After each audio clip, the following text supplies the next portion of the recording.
الحسايري فيما قاله أنها ليست بزلزال، فهي نوعا ما هو شيء متوقع، ولكن لأسباب أخرى.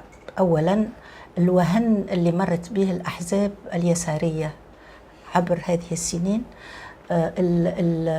الفشل في تقديم البديل والقرب من المواطن. خاطر احنا نشوفوا اللي في العشريات اللي مضت اليسار اقترب جدا من اليمين في معالجته لقضايا عديدة مثل قضية الهجرة إلى آخره.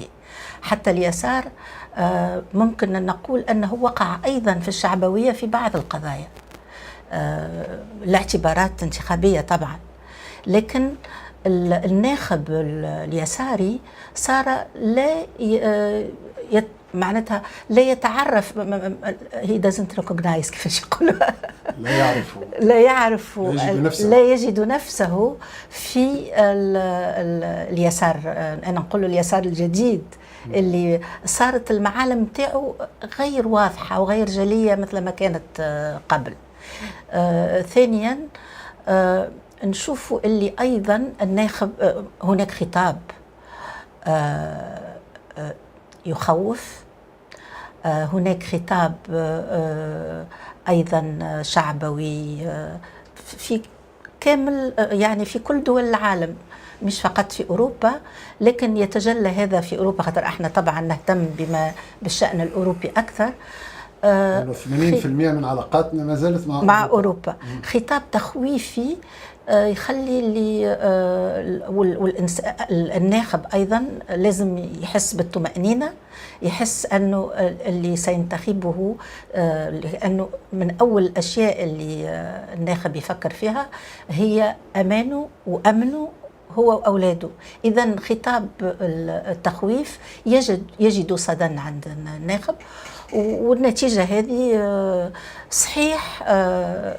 أتذكر أنا في وقت الرئيس شيراك لما التف كل الناس منعا لأنه يطلع لوبان، هنا تحس فما تذبذب، تحس فما انتهازية من بعض الأحزاب، تحس فما وأنا صراحة مثل أغلب الناس متعجبة لقرار ماكرون دخول يعني حل البرلمان وتنظيم انتخابات جديدة مبكرة.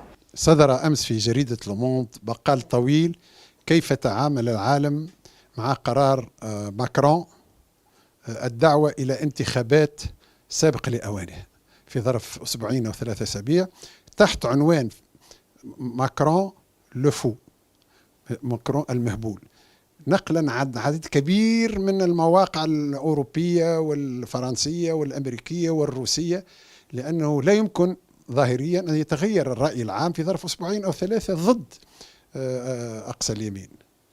أنت تشاطرين هذا الرأي، وأن هناك خطر أنه يصبح رئيس الحكومة القادم والحكومة البرلمان القادم أغلبيته بيد أقصى اليمين وحزب ليزيترونزيدور؟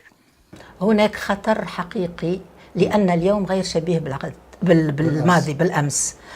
خطر حقيقي أولا لضيق الوقت، ليس هناك وقت للتنظيم الانتخابات وتنظيم الناخبين وحشد الناخبين إلى آخره، أو إيجاد أفكار جديدة، لأن الذي انتخب والذي عاقب لن يكون بإمكانك أن تغير رأيه بسرعة. وأيضا اليسار سيظل مشتتا، هذيك هي المشكلة. هناك تخوف صحيح، يعني هناك خوف من صعود اليمين المتطرف في أوروبا في فرنسا وفي أمريكا. نتذكر أنا من 10 سنوات كنت أراقب انتخابات في النمسا، كانوا فيه كلكم تعرفوا اللي فما حزبان في النمسا يحكمان مع بعض، و معناتها كانت فما كوابيتاسيون ناجحة، تعايش ناجح.